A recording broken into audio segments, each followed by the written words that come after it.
Besh duxovkada umuman piroglarim o'xshamaydi degan qizijonlar yaqinroq kelinglar. Tovada pirog tayyorlaymiz, bittada o'xshab chiqadi.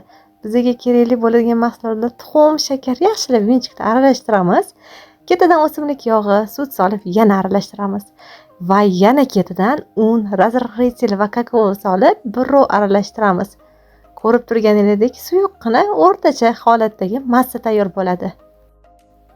Va tovamizni gazga qo'yib olib, 3 daqiqa baland olovda va 35 minut pastgina olovda pishirib olamiz. Ko'rib turganingizdek shunaqangi sochni yumshoqqina bo'lib pishadi. Cho'p orqali tekshirib olasiz. Har qadlariga cho'plar bilan teshichalar hosil qilib olib, ustidan ganaj yoki shokoladniy pastadan foydalanamiz. Ustini xohishingizga ko'ra bemalol yasatsangiz bo'ladi. Judayam yumshoqqina sochni bo'lgan pirogimiz ham tayyor bo'ldi. Kesib dasturxonga tortamiz va albatta duo olishingiz aniq. Albatta tayyorlab ko'ringlar. Kanalimizdan uzoqlashmang va sizlardan yurakchalaringizni kutib qolaman.